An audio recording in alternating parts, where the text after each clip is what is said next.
Nunca pensé que la casa donde crecí, con sus paredes color crema y ese olor permanente a madera envejecida, algún día pudiera sentirse más como una jaula que como un hogar.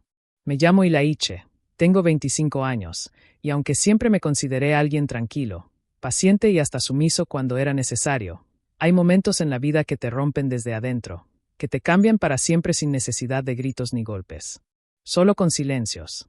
Silencios largos, incómodos, que pesan más que cualquier palabra. Viví toda mi vida en esa casa de 2 pisos al final de una calle tranquila. Afuera, las flores que mi madre plantaba cada primavera crecían impecables, ordenadas, casi perfectas. Adentro, en cambio, las cosas nunca estaban realmente en su sitio. No me refiero a los muebles ni a los platos en la mesa, sino a nosotros, mi familia. A veces me pregunto si alguna vez fuimos realmente eso, una familia, o si solo fuimos un grupo de personas acostumbradas a convivir bajo las mismas reglas, obedeciendo al mismo reloj, girando alrededor de una sola persona, mi padre. Mi padre, Thomas, era el tipo de hombre que no necesitaba levantar la voz para imponer miedo. Su forma de mirar, la manera en que se cruzaba de brazos, o simplemente el silencio después de que decía algo, bastaban para que todos entendiéramos que no había espacio para discutir. A él le gustaba pensar que era justo, que todo lo hacía por nuestro bien. Pero lo cierto es que no había decisiones, solo órdenes disfrazadas de consejos. Aquí se hace lo correcto, decía siempre. Y lo correcto, claro, era lo que él decía. Mi madre, Eleanor, era el reflejo más claro de lo que significa sobrevivir sin abandonar. No era cruel, no gritaba, no castigaba, pero tampoco defendía. Su forma de amar era silenciosa, sutil, casi invisible, como si temiera que cualquier gesto de cariño pudiera despertar algo en él.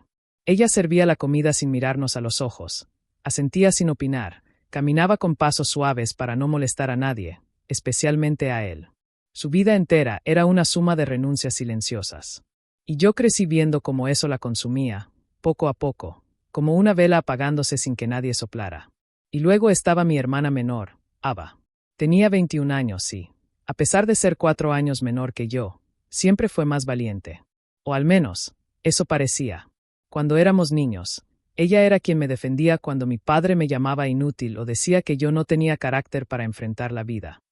Ella discutía, aunque fuera en voz baja, y yo la miraba como si fuera invencible. Pero con el tiempo aprendí que no se trataba de valentía, sino de agotamiento. No discutía porque no le tuviera miedo, discutía porque estaba cansada de fingir que todo estaba bien. Durante años, me quedé en esa casa porque creía que era lo correcto. Ayudaba en el negocio de mi padre, un pequeño taller de carpintería que él había heredado de mi abuelo. Trabajaba desde temprano, lijando, cortando, ensamblando muebles que él luego vendía como si fueran suyos. Decía que era el legado familiar, y que algún día me lo dejaría a mí, siempre y cuando aprendiera a ser agradecido.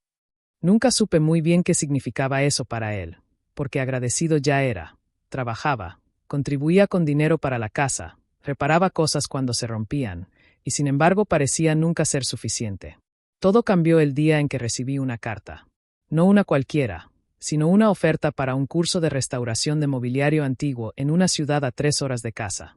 Era algo pequeño, nada lujoso, 6 meses de clases y práctica, con posibilidad de una beca parcial.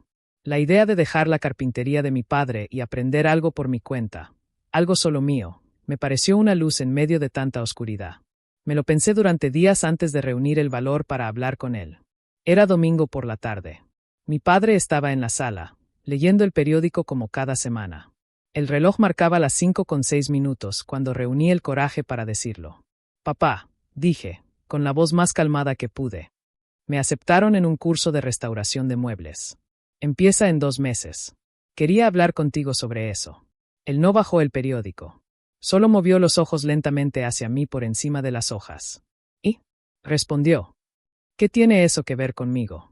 Apreté las manos detrás de la espalda, tratando de no temblar.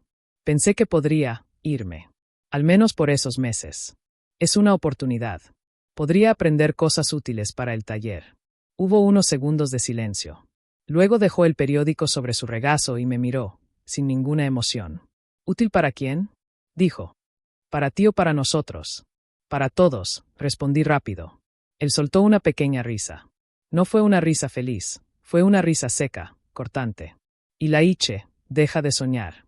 Este taller no se va a manejar solo. Y aquí no hay tiempo para caprichos. Tu lugar está aquí. Tragué saliva. Papá, no te estoy pidiendo permiso. Solo quería que lo supieras. Voy a ir. No recuerdo haberlo visto así antes. No gritó, no golpeó nada. Solo entrecerró los ojos y dijo, muy despacio. Si cruzas esa puerta por algo tan estúpido, no esperes poder volver. Silencio. Nadie más estaba en la sala, pero sentí como si toda la casa se hubiera congelado de repente. Mi corazón golpeaba tan fuerte que juro que pude oírlo. Papá. Intenté decir algo más, pero él ya había vuelto a levantar el periódico. La conversación terminó. Esa noche no dormí. Miré el techo durante horas, sintiendo el peso de sus palabras. Si te vas, no vuelvas. Parecían una sentencia. Me levanté varias veces, caminé por el pasillo, miré la luz tenue bajo la puerta de la habitación de mi madre. Pensé en tocar, en decirle, en que me dijera que todo estaría bien. Pero no lo hice. A la mañana siguiente me levanté antes que todos. Fui al taller, trabajé como si nada hubiera pasado. Nadie dijo una palabra. Pero algo había cambiado. Había una tensión tan densa que casi podía tocarla. Pasaron 3 semanas así. 3 semanas de silencio incómodo, de miradas evitadas, de escenas donde solo se escuchaba el sonido de los cubiertos contra los platos. Hasta que un viernes, después de volver del taller, encontré a mi madre en la cocina. Se aferraba al borde del fregadero, como si le faltara el aire. Cuando me vio, sus ojos se llenaron de lágrimas. Nunca olvidaré lo que me dijo, con los labios temblando. Tu padre ya lo decidió. ¿Decidió qué? Pregunté, sintiendo un nudo en el estómago. Ella tomó aire, pero su voz salió apenas como un susurro. Vendió tus herramientas. Las que te dejó el abuelo. Sentí como si alguien me hubiera vaciado los pulmones. Mis herramientas. Las únicas cosas que realmente sentía como mías. Las había cuidado desde que tenía 15 años. Piezas antiguas, algunas desgastadas, otras restauradas por mí mismo. ¿Qué?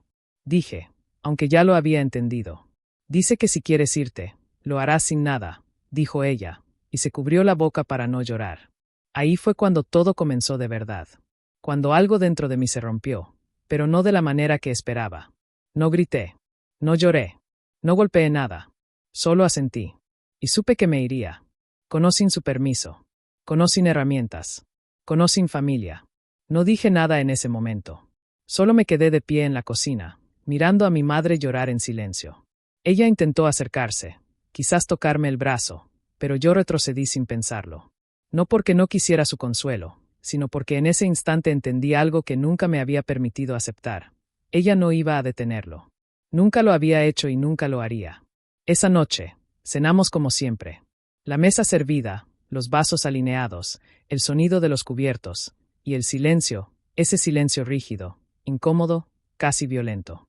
Mi padre comía tranquilo, como si no hubiera hecho nada. Como si no acabara de vender la última parte de mí que quedaba en esa casa. De vez en cuando levantaba la mirada y me observaba. No con odio, no con culpa, sino con esa fría satisfacción de quien cree que ha puesto todo en su sitio.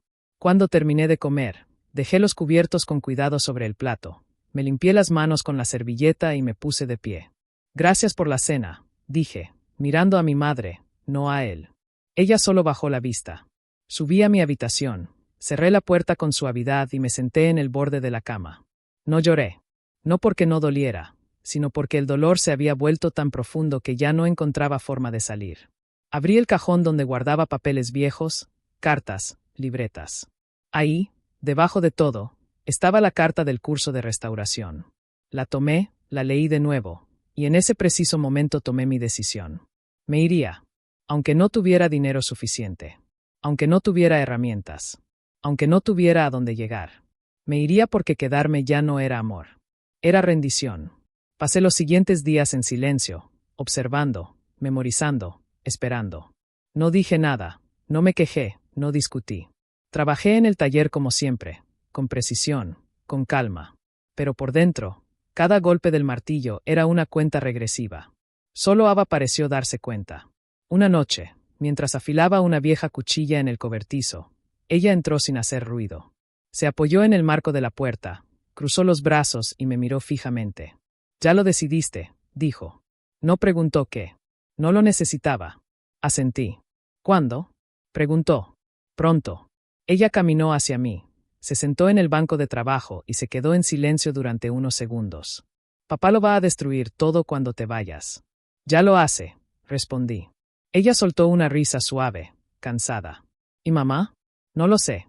Ava bajó la mirada y jugueteó con una astilla de madera entre sus dedos. No voy a detenerte, dijo al fin. Solo, prométeme que no vas a olvidar quién eres. Me giré para mirarla. Nunca había visto sus ojos así. No estaban llenos de rabia como antes, sino de tristeza y miedo. No lo olvidaré, le prometí. Ella asintió.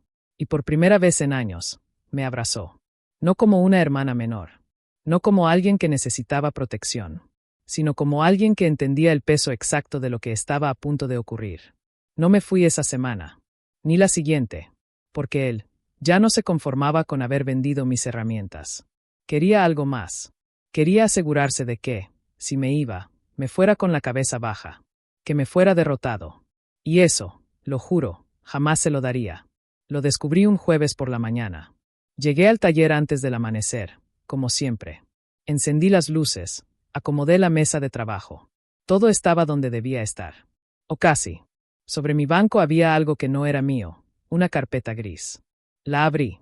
Dentro había hojas, varias, con números, facturas, cuentas bancarias. Mi nombre estaba en todas. Pagos que yo no había autorizado. Transferencias hechas desde mi cuenta, hacia la cuenta del taller familiar. Dinero que yo nunca toqué. Dinero que, según esos papeles, yo había donado voluntariamente. Y al final, en la última página, una nota escrita en la letra de mi padre. Si decides irte, recuerda que todo lo que tienes lo pagó esta casa. No me obligues a recordarle al mundo quién te dio de comer. Mis manos temblaron. No de miedo, de rabia.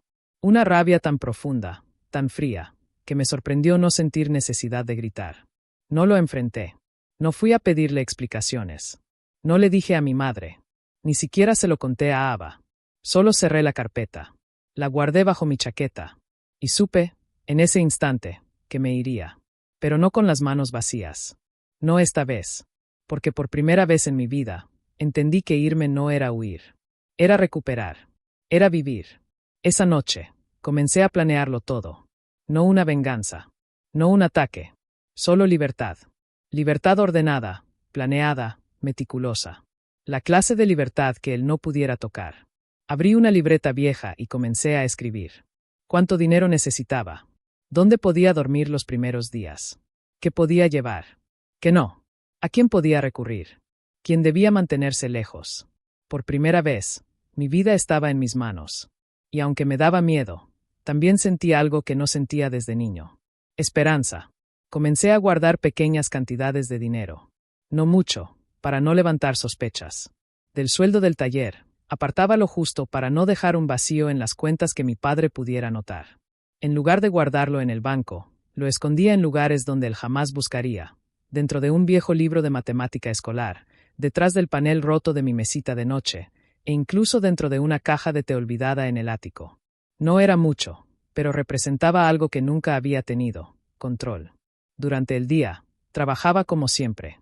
Al caer la noche, cuando todo estaba en silencio, me sentaba junto a la ventana de mi habitación y detallaba cada paso de lo que sería mi salida de esa casa. No sería dramática. No habría portazos ni maletas llorando en el pasillo. Me iría en silencio, como se va el aire de un cuarto cerrado, invisible, pero dejando todo diferente. Un mes antes de mi partida, ocurrió algo que no esperaba. Mi madre tocó la puerta de mi habitación. No lo hacía desde que yo tenía 15 años. ¿Puedo pasar?, preguntó desde afuera. Sí, dije, sorprendido. Entró lentamente y se quedó de pie frente a mi cama. No se sentó. No me miró directamente. Tu padre está inquieto, dijo. Dice que últimamente te nota distante. Asentí, sin responder. Quiere que firmes unos papeles, susurró. Dice que es por el bien de la familia. Lo supe incluso antes de que lo dijera. ¿Papeles de qué? Del taller, dijo en voz baja. Quiere que confirmes por escrito que le cediste tus herramientas voluntariamente. Que todo fue un acuerdo familiar. El corazón se me detuvo un segundo. Mamá, respondí, con calma. ¿Tú crees eso? Ella cerró los ojos. No lloró. Solo negó con la cabeza. No importa lo que yo crea, dijo. Importa lo que él decida. Hubo algo en su tono que me dolió más que cualquier cosa que mi padre hubiera dicho. No era sumisión. Era resignación. La resignación de alguien que ha pasado demasiados años sobreviviendo en la sombra de otra persona. Se dio vuelta para irse, pero antes de abrir la puerta, me dijo algo que nunca olvidaré. Si te vas, no lo hagas peleando. Él no sabe perder. No respondió más. Solo salió. Y cerró la puerta. Esa noche confirmé mi decisión. No habría más intentos de convencerlo. No le suplicaría. No buscaría su aprobación. Simplemente me iría. Y antes de hacerlo, dejaría las cosas en su lugar. No para destruirlo, sino para que no pudiera volver a destruirme. Pasaron los días. El calendario avanzaba, implacable. Faltaban 12 días. Luego 9. Luego 5. Cada minuto se sentía eterno.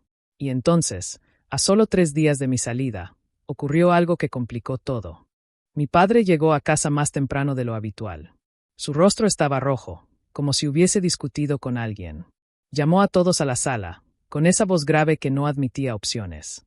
Nos sentamos, mi madre, Ava y yo. Él permaneció de pie. Ya tomé una decisión, dijo, con calma forzada. Ilaiche no va a ir a ningún curso. No va a abandonar su responsabilidad. No lo miré. Solo escuché. Y para que no haya dudas, continuó, mañana mismo transferiré legalmente el taller y la casa a nombre de la familia. Todo mediante un fondo familiar. Todos deberán firmar. Incluido tú, me señaló. Silencio. Podía escuchar el tic-tac del reloj en la pared. Si alguien no firma, añadió, entenderé que no merece estar bajo este techo. Lo dijo mirándome a los ojos. Pero lo que no esperaba, fue lo que sucedió luego. Ava habló. Entonces yo no voy a firmar. El mundo se detuvo. Mi padre parpadeó, como si no hubiera procesado las palabras. ¿Qué dijiste? Preguntó, con voz baja. Que no voy a firmar, repitió ella, esta vez sin titubear. No voy a firmar algo que nos obliga a vivir como sombras tuyas para siempre. Mi madre apretó las manos sobre su regazo, nerviosa. Yo no dije una palabra. Mi padre se acercó a ella. Ten cuidado con lo que dices, Ava. No, respondió. Ten cuidado tú. Él levantó la mano, como si fuera a golpearla. Yo me puse de pie. No grité, no hice un gesto brusco. Solo dije, en voz firme, tócale, y me tienes enfrente para siempre. No sé si fue mi mirada, o si fue la manera en la que Ava no se movió ni un centímetro, pero mi padre bajó la mano. No dijo nada más. Solo se fue. Esa noche no dormimos ninguno de los tres. Yo terminé de empacar. Ava también. Mi madre se sentó en silencio, sin hablar, sin llorar. Y al amanecer, cuando el cielo apenas se aclaraba, entró a mi habitación, dejó un pequeño sobre mi mesa y dijo, no mires atrás. No me abrazó. No me dijo que me quería. Pero esas 3 palabras fueron más de lo que había recibido en años. Salí de esa casa con una mochila, una libreta, la carta del curso, y el firme deseo de empezar de nuevo. No sabía si lo lograría. No sabía si volvería a verlas. No sabía nada. Solo que, por primera vez, lo que estaba a punto de vivir sería mío. Solo mío. El aire de la mañana era frío, pero no dolía. Caminé por el sendero de piedras que llevaba del porche a la calle principal sin mirar atrás. No porque no quisiera, sino porque sabía que si lo hacía, algo dentro de mí me pediría quedarme. No escuché pasos detrás de mí. Nadie corrió, nadie gritó mi nombre. Solo el sonido leve del viento moviendo las ramas del árbol frente a la casa. Ava salió unos minutos después. Su mochila era más pequeña que la mía, apenas un bolso con algunas mudas de ropa, un cuaderno y su cámara vieja. Cuando me alcanzó en la calle, no dijo nada. Solo caminó a mi lado, en silencio. No éramos 2 fugitivos, ni 2 rebeldes. Éramos algo más simple, 2 personas que habían decidido dejar de pedir permiso para existir. Mi madre no apareció. Ni siquiera abrió la puerta. Pero en mi bolsillo sentía el sobre que había dejado en mi mesa. No lo abrí todavía. No podía. Caminamos hasta la estación de autobuses del pueblo. No había mucha gente a esa hora. Un hombre mayor leyendo un periódico, una mujer con un niño dormido sobre el hombro, y un perro callejero que observaba como si entendiera lo que estábamos haciendo. ¿Estás seguro?, preguntó Ava por fin. No, respondí. Pero estoy decidido. Ella sonrió apenas. Eso basta. El autobús llegó puntual, algo inusual para ese lugar. Subimos sin hablar. Pagamos en efectivo. Tomamos asientos cerca de la ventana. Cuando el motor arrancó y el paisaje familiar quedó atrás, sentí algo extraño en el pecho.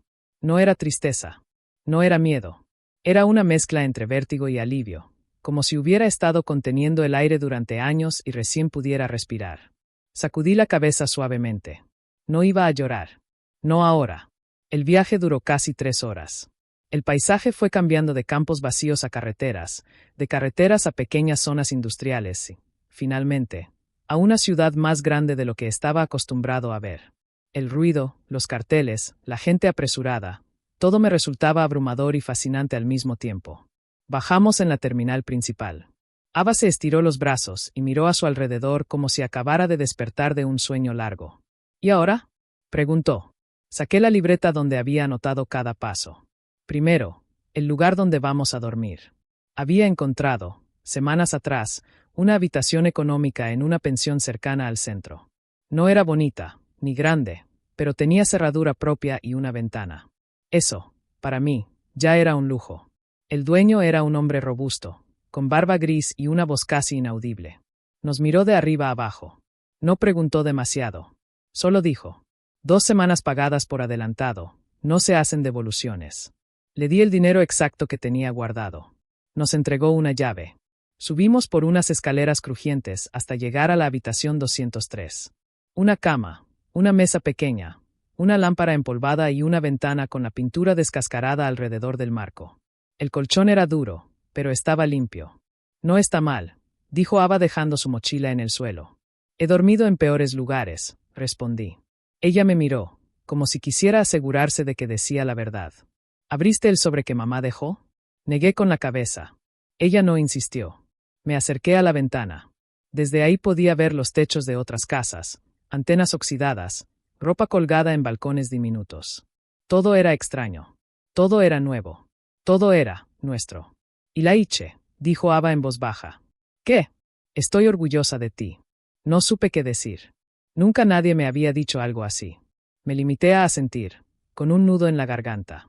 Esa misma tarde fui al centro cultural, donde se impartiría el curso de restauración de muebles. Llevaba la carta de aceptación doblada en el bolsillo trasero del pantalón. La recepcionista, una mujer de cabello rizado y sonrisa amable, revisó mi nombre en una lista. Sí, dijo. Estás inscrito. Las clases empiezan en 4 días. 4 días. Eso era todo. Después de tanto miedo, tanto silencio, tantas noches sin dormir, estaba ahí. Tan simple como una persona marcando mi nombre en una lista.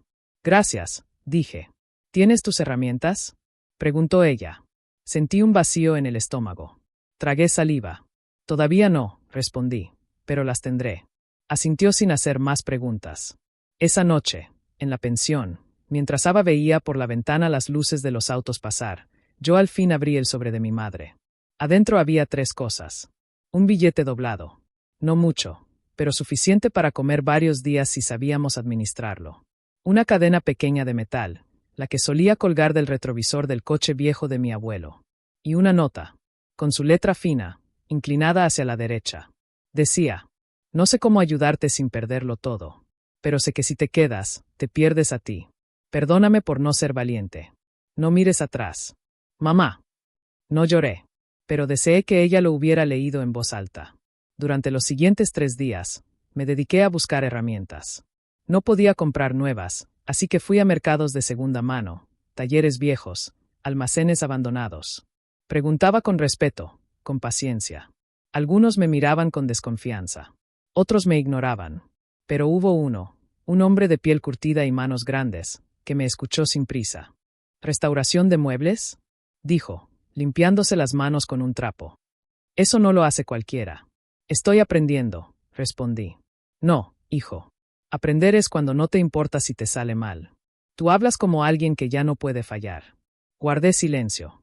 Él asintió, como si eso fuera suficiente. Me llevó a un cuarto pequeño detrás del taller.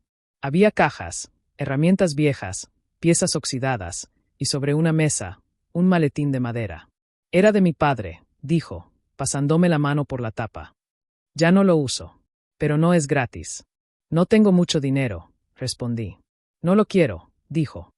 Quiero que regreses cuando termines el curso y me muestres algo que hayas hecho tú. Si vale la pena, el maletín será tuyo para siempre. Si no, me lo devuelves. Lo miré sorprendido. ¿Aceptas? Sí, respondí sin dudar. Él sonrió. Entonces llévatelo. Y haz que valga la pena. Volví a la pensión con el maletín entre las manos como quien lleva algo frágil. Ava lo observó con curiosidad, pero no preguntó. Me senté en la cama, lo abrí lentamente, y dentro encontré exactamente lo que necesitaba: formones, gubias, lijas, cepillos, viejos, desgastados, pero vivos. Con historia. Los toqué con cuidado. Cerré los ojos unos segundos. Por primera vez, no pensé en mi padre, ni en la casa, ni en lo que perdí, solo en lo que iba a construir. A la mañana siguiente, caminamos al curso juntos. Ava llevaba su cámara colgada del cuello. Yo, el maletín.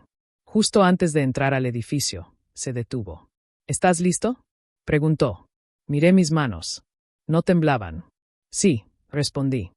Y aunque no lo esté, igual voy a entrar.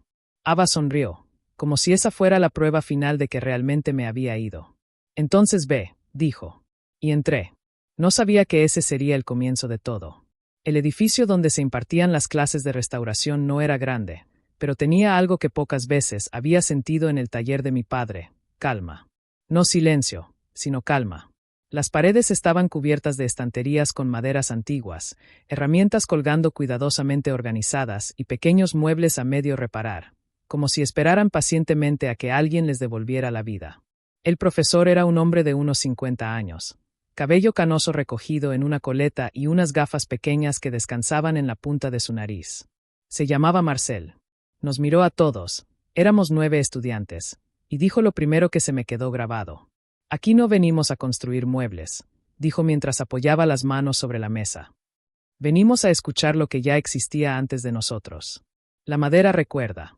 Solo hay que aprender a leerla. Algunos sonrieron. Yo no. Yo solo sentí un nudo extraño en el pecho, como si esas palabras no se refirieran a la madera, sino a mí. Nos entregó pequeños bloques de roble y herramientas básicas. La primera lección no era cortar, ni lijar, ni pulir. Era observar. Tocar la superficie, sentir las grietas, entender dónde la madera había sufrido y dónde aún podía sanar. Mientras los demás comenzaban a trabajar, yo abrí con cuidado el maletín viejo. Las herramientas, aunque desgastadas, parecían encajar perfectamente en mis manos, como si hubieran estado esperando. Marcel caminaba entre las mesas, observando en silencio. Cuando se detuvo detrás de mí, pensé que señalaría algún error. Pero no. Solo dijo: tú no estás aprendiendo desde cero. Estás recordando. No supe qué responder. Solo asentí. Los días pasaron lentamente, pero por primera vez en años, el tiempo no dolía. Me levantaba temprano, compartía un café con Ava, que comenzaba a tomar fotografías de la ciudad para venderlas impresas en la plaza. Caminaba hasta el centro cultural y pasaba horas trabajando con madera, resina, aceites naturales y silencio. Y aunque mis manos seguían con cicatrices del taller de mi padre, cada movimiento se sentía diferente. No trabajaba por obligación. Trabajaba por mí. Ava, por su parte, comenzó a cambiar también. La veía menos tensa, más ligera, aunque sus ojos seguían cargando sombras. A veces regresaba con los ojos rojos de llorar, otras veces con sonrisas sinceras. Una noche, mientras cenábamos pan y sopa instantánea, me preguntó: ¿crees que mamá esté bien? Me quedé en silencio unos segundos. No lo sé, pero creo que, por primera vez, ella sabe que también puede elegir. Ava jugó con la cuchara entre sus dedos. ¿Y papá? Papá eligió hace mucho. Nosotros solo dejamos de seguirlo. Ella asintió. No dijo más.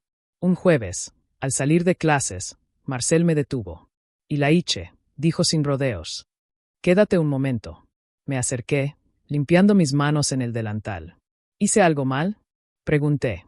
Negó con la cabeza. No. De hecho, lo contrario. Me observó detenidamente. Tienes buena mano. Técnica, sí, pero también algo más. Paciencia. Respeto por el material. Eso no se enseña. Se trae de casa, o de la vida. No supe qué decir. Quiero que empieces a trabajar en una pieza real, añadió. No un bloque de madera. Un mueble. Algo con memoria. Se agachó, Abrió un viejo baúl y sacó una silla rota.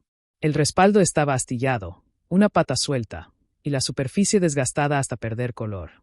Esta silla es más vieja que tú y yo juntos, dijo. No la fabriques de nuevo. Devuélvela a lo que era, con dignidad. Tomé la silla entre mis manos. Estaba fría, pesada, pero había algo en ella, como si hubiera esperado mucho tiempo. Gracias, dije, con voz baja. No me des las gracias todavía, respondió él, sonriendo de lado. Haz que valga la pena. Esa tarde, volví a la pensión con la silla en brazos y el maletín en la espalda. La gente en la calle me miraba con curiosidad. Ava abrió la puerta de la habitación, vio la silla y sonrió. Parece que alguien está avanzando. Tal vez, respondí, dejando la silla junto a la ventana. Ella se sentó frente a mí, cruzó las piernas y dijo, ¿quieres saber algo curioso? ¿Qué cosa? He empezado a dormir sin despertarme en mitad de la noche. Sonreí. Eso es nuevo. Sí, asintió. Y es extraño. Se siente como si algo dentro de mí se estuviera acomodando despacio. Es libertad, dije. ¿Y tú? Preguntó. ¿Te sientes libre? Miré mis manos. Vi las astillas, las manchas de aceite, la piel rota.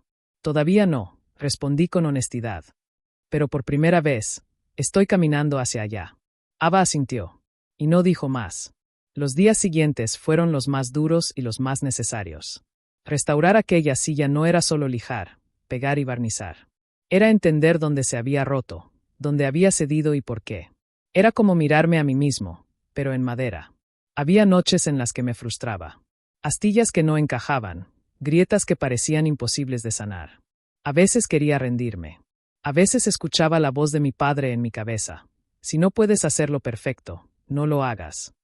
Y sin embargo, cada mañana volvía a intentarlo.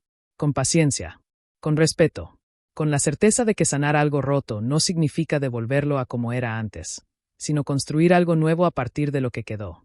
Fue en una de esas noches, mientras ajustaba una junta de madera, cuando Ava habló sin mirarme. Hoy soñé con él. No tuve que preguntar a quién se refería. ¿Y qué pasó en el sueño? Nada, respondió. Eso fue lo más raro. Estábamos en la mesa del comedor. Él hablaba, como siempre, pero esta vez no lo escuché. Solo lo miraba, y sentía que ya no tenía poder sobre mí. Guardé silencio. Ella continuó. ¿Crees que algún día deje de doler? Me detuve. Dejé la herramienta sobre la mesa y respondí. No lo sé, pero creo que algún día, doler, no será lo único que sientas. Ella asintió, con los ojos brillantes. Eso me basta. Fue en la noche número 32 desde que nos fuimos de casa cuando terminé la silla. No era perfecta. Tenía marcas. Tenía historia. Como nosotros. La dejé frente a la ventana. La luz de la luna iluminaba los surcos de la madera. Ava se acercó, pasó la mano sobre el respaldo y dijo. ¿Está viva otra vez? Sí, respondí. Está viva. Y justo en ese momento, sonó mi teléfono. Un número conocido. Un número que no esperaba ver. El de mi madre. Lo miré. Sentí como el aire en la habitación se detenía. Ava me observó, sin decir nada. Respiré hondo. Y contesté. ¿Mamá? Su voz tembló. Ilaiche, tu padre lo sabe. Sentí un escalofrío recorrerme la espalda. ¿Sabe qué? Silencio. Y entonces, apenas en un susurro. Que no vas a volver. ¿Qué quieres decir con que lo sabe? Pregunté conteniendo la respiración. Del otro lado de la línea. Mi madre tardó unos segundos en responder. Podía escuchar cómo intentaba que su voz no se quebrara. Tu padre, susurró, encontró las hojas del banco, los registros. Sabe que has estado ahorrando. Y sabe que no piensas volver. Sentí que, por un momento, todo el aire de la habitación se volvía pesado. No dije nada. No porque no tuviera palabras, sino porque cualquier palabra habría sido demasiado pequeña. ¿Dónde estás? Pregunté. En casa, respondió. Pero no por mucho tiempo. Detrás de ella, alcancé a escuchar una puerta golpearse. Luego su voz bajó más, como si se hubiera movido a otra habitación para que nadie la oyera. Ilaiche, él está furioso. Dice que si no vuelves, va a venir por ti. Me quedé en silencio. No era sorpresa. No era miedo. Era algo distinto. Algo parecido a cansancio. No puede hacer nada, respondí suavemente. No lo conoces, replicó ella, pero enseguida se corrigió. No, No lo quieres conocer de verdad. Apreté el teléfono contra mi oído. Mamá, dije sin elevar la voz. No voy a volver. Se hizo un silencio largo, pero esta vez no era frío. Era un silencio que parecía aceptar algo inevitable. Lo sé, dijo al fin. Solo, cuídense. Tú y tu hermana. Tragué saliva. ¿Y tú? Escuché cómo exhalaba muy despacio, como si llevara años reteniendo ese aire. Yo también aprenderé, susurró. Aunque me tome tiempo. Quise responder algo, pero antes de que lo intentara, ella dijo: tengo que colgar. Solo, no temas. A veces, perderlo todo, es empezar a vivir. La llamada terminó. Me quedé mirando el teléfono algunos segundos más, antes de dejarlo a un lado. Ava estaba apoyada en el marco de la puerta. No había escuchado toda la conversación, pero lo suficiente como para entender. ¿Va a venir?, preguntó sin rodeos. Probablemente lo intente, respondí. Ella cruzó los brazos. Entonces que venga, dijo, y sus ojos no tenían miedo. Esa noche no dormimos mucho.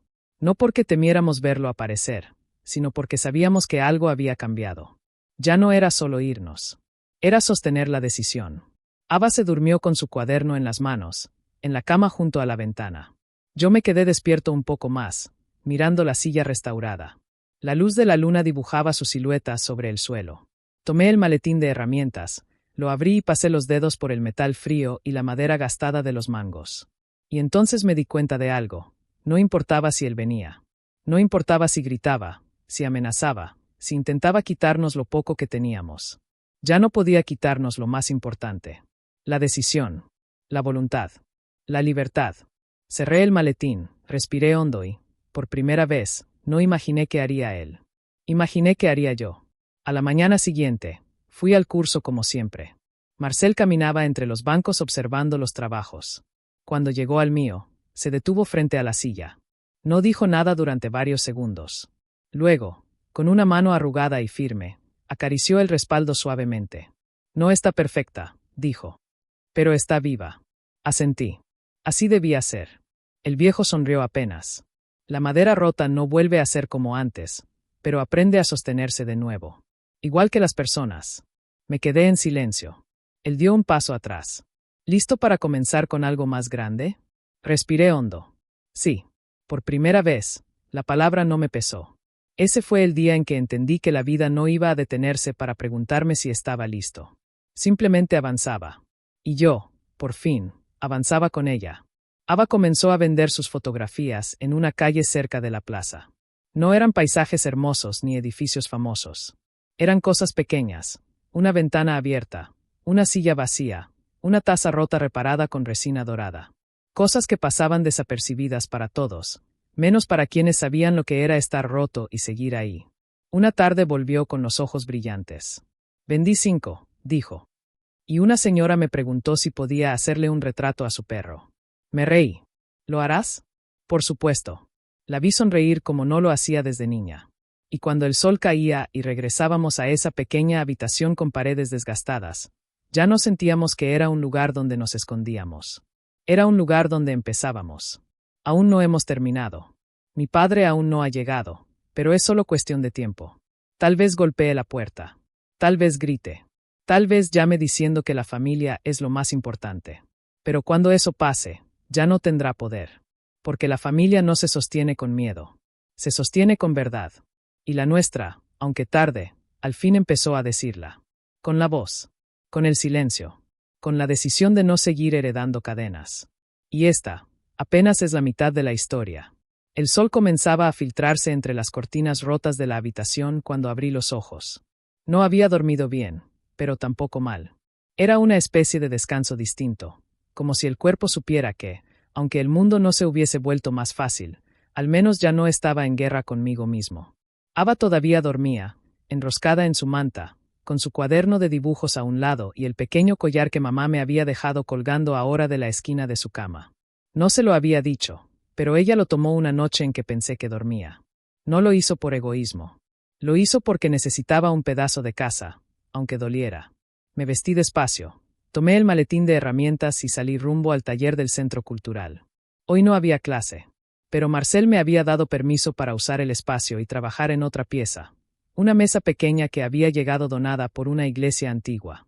Las patas estaban desalineadas, la superficie cuarteada, y el borde derecho tenía quemaduras, como si alguien hubiese dejado una vela demasiado cerca durante años.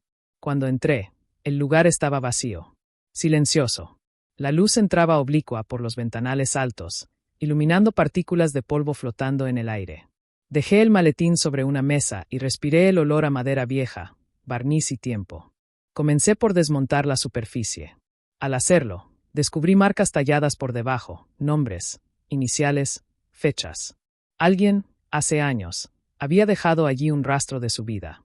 Me detuve un momento, pasando los dedos sobre una de las letras más profundas, AM, seguido de una fecha que no conocía. No sé por qué, pero susurré en voz baja. Sigo aquí, como si alguien pudiera escucharme desde el pasado.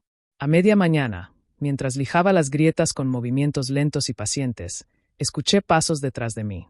Me giré. Marcel estaba allí. Sin decir nada, dejó 2 tazas de café sobre la mesa y se quedó observando mi trabajo. ¿Qué ves?, preguntó después de unos minutos. Me limpié el polvo de las manos y respondí. Algo que quiso desaparecer, pero no lo logró. Marcel asintió. La madera, como las personas, no olvida lo que vivió. Puedes taparlo, puedes barnizarlo, pero si escuchas bien, sigue hablando. Bebí un sorbo de café. Estaba amargo, pero cálido. ¿Tú también restauras personas?, pregunté casi sin pensarlo. Él sonrió, sin mirarme directamente. Solo les muestro dónde están sus grietas, respondió. Repararlas o no, ya no es mi trabajo.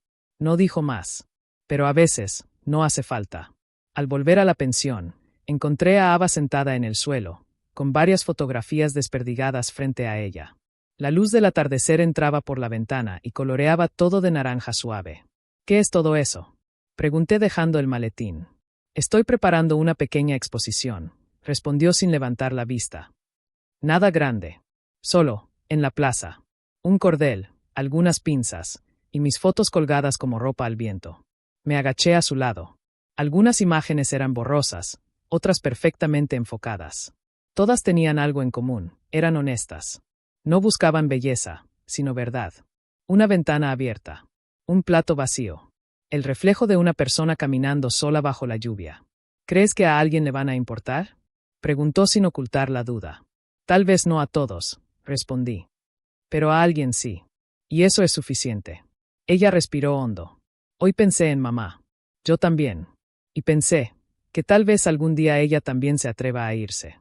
No porque alguien la rescate, sino porque entienda que merece algo más. Puede ser, dije. Nos quedamos callados unos segundos. ¿Y si no?, susurró. Tragué saliva. Entonces nosotros seremos el lugar al que pueda venir cuando decida hacerlo. Esa noche, antes de dormir, me acerqué a la silla restaurada. Pasé la mano por el respaldo suavemente. La madera estaba firme, pero con cicatrices visibles. No las quise tapar, porque borrar las cicatrices no es sanar. Es mentir. Me senté. Cerré los ojos. Y por primera vez desde que me fui de casa, me permití descansar. 2 días después, recibí una carta. No un mensaje. No una llamada. Una carta doblada, deslizada bajo la puerta de la habitación de la pensión. Ava la encontró primero. El sobre no tenía remitente. Dentro, solo una hoja. La letra inconfundible de mi padre. Esto no ha terminado. La familia no se abandona. Tarde o temprano, volverás. Y cuando lo hagas, entenderás por qué hice lo que hice. No lo rompí. No lo guardé bajo llave. Solo lo doblé, con cuidado, y lo dejé sobre la mesa donde descansaba la silla. Ava lo vio, pero no dijo nada. No hacía falta. Los dos entendimos lo mismo. Esa carta no era una amenaza. Era un recordatorio. No de miedo, sino de que no podíamos vivir el resto de nuestros días huyendo. No era momento de volver, ni de pelear. Era momento de prepararnos para no repetir su historia. Esa noche, antes de dormir, abrí mi libreta y escribí 3 frases nuevas, al final de todas mis notas. 1. Ya no somos lo que dejamos atrás. 2. No heredaremos su forma de amar. 3. Vamos a construir algo nuevo. Cerré la libreta. Me recosté. Y por primera vez, no tuve miedo del mañana. Los días siguientes pasaron con una calma extraña, como si el mundo estuviera conteniendo la respiración antes de algo inevitable. No había señales de mi padre, ni llamadas nuevas, pero su carta seguía ahí, sobre la mesa, como una sombra silenciosa. No la movimos. No la tiramos. Era real, y esconderla no la haría desaparecer. Por las mañanas, Ava salía temprano con su cámara colgada al cuello, y yo caminaba al taller con el maletín en la mano. Nos cruzábamos a veces al mediodía, y en esas miradas silenciosas había algo simple, casi sagrado. Seguimos aquí. Una tarde, mientras ajustaba las patas de la pequeña mesa que estaba restaurando, Marcel se acercó sin hacer ruido. Llevaba las manos en los bolsillos del delantal. Tu trabajo ha cambiado, dijo, sin rodeos. Lo miré. ¿Para bien? No respondió de inmediato. Para verdadero. Me quedé observándolo. ¿Puedo preguntarle algo? Dije. Marcel asintió. ¿Usted alguna vez se fue de casa? Él dejó escapar una risa seca, más como un suspiro que como una carcajada. No me fui, respondió. Me echaron por atreverme a decir que no. ¿Volvió? Nunca. ¿Y lo extraña? Marcel me sostuvo la mirada. Sus ojos no tenían rabia, pero sí una tristeza antigua. Extraño la idea de lo que pudo haber sido. No lo que fue. No añadí nada. No hizo falta. Antes de irse, puso su mano sobre mi hombro y dijo: No trates de ganar. Solo trata de no perderte. Ese fin de semana, Ava hizo su pequeña exposición en la plaza. Colgó sus fotografías con pinzas en una cuerda entre dos árboles. Al principio, nadie se acercaba. Solo niños curiosos y algún anciano que caminaba despacio. Pero luego, poco a poco, la gente empezó a detenerse. Algunos preguntaban los precios, otros simplemente miraban. Muchos no decían nada, pero se quedaban, como si esas imágenes les recordaran algo que no sabían que habían olvidado. Una mujer de mediana edad, con el cabello recogido, se quedó frente a una de las fotos más simples. Una taza rota reparada con una línea dorada. ¿Qué significa?, preguntó. Ava sonrió apenas. Que lo roto puede seguir siendo hermoso, dijo. No por lo que era antes, sino por lo que sobrevivió. La mujer se quedó en silencio. Luego sacó dinero del bolsillo y compró la imagen. Yo observaba desde unos metros atrás, sin intervenir. No porque no quisiera, sino porque entendí que no siempre tenía que protegerla. Ava ya no era la niña que temblaba cada vez que escuchaba los pasos de nuestro padre. Era otra. Era ella. Esa noche volvimos caminando. No había mucho dinero en los bolsillos, pero sí algo que valía más: dignidad. Llegamos a la pensión cansados, pero con el corazón tranquilo. Sobre la mesa seguía la carta de mi padre. No la tocamos. Solo la miramos unos segundos, y luego seguimos con lo nuestro. Fue 3 días después que todo cambió. Llegué al taller y encontré a Marcel hablando con un hombre trajeado, de gesto severo. Tenía un sobre en la mano. Cuando me vio, se detuvo. ¿Y la Iche?, preguntó. Asentí. Traigo una notificación legal, dijo, sin rodeos. Tu padre ha iniciado un proceso para reclamar bienes familiares y solicitar tu regreso como responsable legal del taller. Lo miré fijamente. Yo no firmé nada, respondí. Él dice que el taller, tus herramientas e incluso tu formación le pertenecen. Marcel intervino, cruzándose de brazos. El joven está aquí por mérito propio. El hombre lo ignoró. Tienes 10 días para presentarte o responder formalmente. Si no lo haces, él puede proceder por otras vías. ¿Otras vías?, pregunté. Sí, dijo el hombre. Puede venir por ti. Sentí una punzada, no de miedo, sino de agotamiento. Tomé el sobre. No lo abrí. Gracias, dije. El hombre asintió, giró y se marchó. Cuando quedamos solos, Marcel me miró. ¿Qué vas a hacer? Respiré hondo. No voy a volver, respondí. Lo sabes, dijo él. Pero, ¿ya lo decidiste? Asentí. Sí. Marcel me observó en silencio unos segundos. Luego, sin más, dijo. Entonces hay que prepararse, no para pelear, sino para resistir sin romperse. Esa tarde hablé con Ava. Le conté todo. Ella cerró los ojos unos segundos. Sabíamos que iba a pasar, susurró. Sí. Entonces, ¿qué hacemos? La miré. No huir, dije. Pero tampoco dejar que nos arrastre. Ava apretó los labios. Estoy contigo. Esa noche, abrí mi libreta de planes. Ya no era una lista de cómo escapar. Ahora era una lista de cómo permanecer sin perderme. Y en la esquina inferior de la página, escribí: No somos lo que nos hicieron. Somos lo que elegimos hacer con lo que nos hicieron. Cerré la libreta. Respiré. Por primera vez, no sentí miedo. Sentí firmeza. Sentí que, aunque él viniera, ya no éramos sus hijos obedientes. Éramos dos personas aprendiendo a existir sin cadenas. Y así, sin saberlo del todo, comenzó el verdadero conflicto. No el de la huida, sino el de quedarnos, sin rendirnos. Mi padre no llegó al día siguiente. Tampoco al otro. Pero su presencia, invisible, se empezó a sentir en los bordes de nuestra nueva vida. En llamadas que no contestamos, en mensajes sin remitente claro, en el peso silencioso de saber que el pasado no desaparece solo porque uno decide marcharse. Durante esos días, algo dentro de mí se afiló, no para pelear, sino para sostenerse. Seguía trabajando en el taller. Ava, en silencio, preparaba más fotografías, pero esta vez no para venderlas, sino para guardarlas en una caja que llevaba su nombre. Una especie de diario visual de lo que estaba construyendo. Una tarde gris, mientras terminaba de aplicar aceite a la superficie de la mesa restaurada, sentí que ya no podía posponerlo. Guardé mis herramientas, me lavé las manos y fui a buscar a Ava. Ella estaba sentada en el alféizar de la ventana, con una foto entre las manos, la casa. Nuestra casa, tomada desde la calle, el día antes de que nos fuéramos. Tengo que ir, dije sin rodeos. Ella no apartó la vista de la foto. Lo sé. No quiero arrastrarte a eso. Se giró entonces, y me miró como quien ve algo crecer por primera vez. No me arrastras, respondió. Voy contigo. No para detenerte. Para que no vuelvas solo. El viaje de regreso fue silencioso. No volvimos en madrugada, ni como fugitivos. Viajamos de día, sin esconder el rostro. Sin miedo, aunque sí con cautela. Llegamos a la casa cuando el sol se estaba poniendo. Nada había cambiado y sin embargo todo se sentía diferente. La pintura descascarada, la puerta que crujía, el árbol torcido en el jardín. El lugar donde crecimos. El lugar que dolía. Mi madre estaba en la puerta. No lloraba.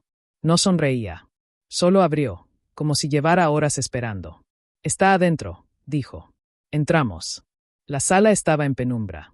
Mi padre estaba sentado en su silla, esa que nunca dejaba que tocáramos. Las manos cruzadas, la espalda recta, los ojos fijos en mí.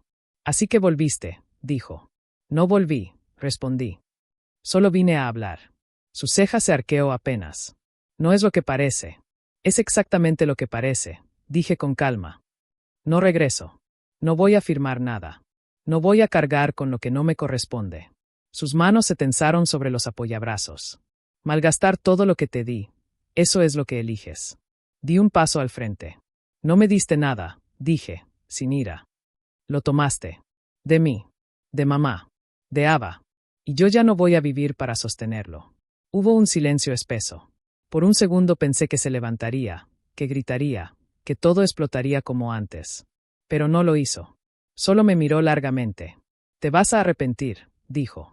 Y fue entonces, no antes, cuando lo supe. Ya no tenía miedo de esa frase.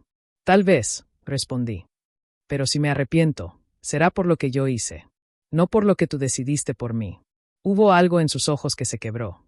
No lo reconocí. No era culpa. No era arrepentimiento. Era otra cosa, darse cuenta de que ya no tenía control. Quiso hablar. No lo hizo. Se recostó en su silla, miró a otro lado y dijo: váyanse. No era un permiso. Era una rendición. Mi madre se acercó. Tenía los ojos rojos, pero la voz firme. Yo no voy con ustedes, dijo suavemente. Ava dio un paso, como si quisiera suplicarle. Ella negó con la cabeza. Todavía no, dijo. Pero, estoy aprendiendo. No lloramos. No nos abrazamos demasiado fuerte. Solo nos miramos. Y supe que era verdad. No se quedaba por miedo. Se quedaba porque necesitaba aprender a irse por sí misma. Y eso, lo entendí, también era valentía. Salimos de la casa sin prisa. El aire olía a tierra y a hojas secas. El cielo estaba teñido de naranja profundo. Ava caminó a mi lado. ¿Terminó?, preguntó. No, respondí. Pero ya no estamos atrapados en el principio. Ella sonrió, leve. Entonces, empecemos desde otro lugar. Asentí. Caminamos hasta la carretera. No llevábamos mucho. Una mochila, una cámara, un maletín de herramientas y una decisión. Atrás quedaba una historia que dolía. Adelante, Una historia que todavía no sabíamos escribir. Y eso, por primera vez, no daba miedo. Solo daba vida. Con el tiempo, el pasado no desapareció, pero dejó de dirigir nuestras manos. Ava expuso sus fotografías en una galería pequeña de la ciudad. Su serie se llamó Lo que sobrevivió de nosotros. No eran fotos de dolores, sino de cicatrices que aprendieron a no esconderse. Yo abrí un pequeño taller. No hacía muebles nuevos. Restauraba los viejos.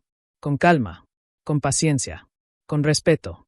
Las personas venían, no a comprar algo perfecto, sino a recuperar una parte de su propia historia. Un día, mamá llegó. No con maletas, solo con una bolsa pequeña y los ojos más tranquilos que recordaba.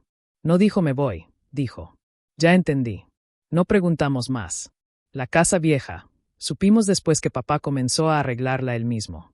No para nosotros, para él. Nunca pidió perdón. Pero un día, sin palabras, envió una foto de la silla que restauré. Con una sola frase. Sigue firme. No respondí. No hacía falta. No todas las historias cierran con puertas completamente cerradas. Algunas quedan entreabiertas. No porque queramos volver, sino porque, algún día, alguien más necesitará salir. Y encontrará el camino. Como nosotros lo hicimos. Si te ha atrapado esta historia y quieres seguir descubriendo más relatos impactantes, no olvides darle like, compartirlo con tus amigos y suscribirte al canal. Activa la campanita para no perderte ninguna de nuestras historias. Cada semana te traemos nuevos casos que te harán ver la realidad desde otra perspectiva.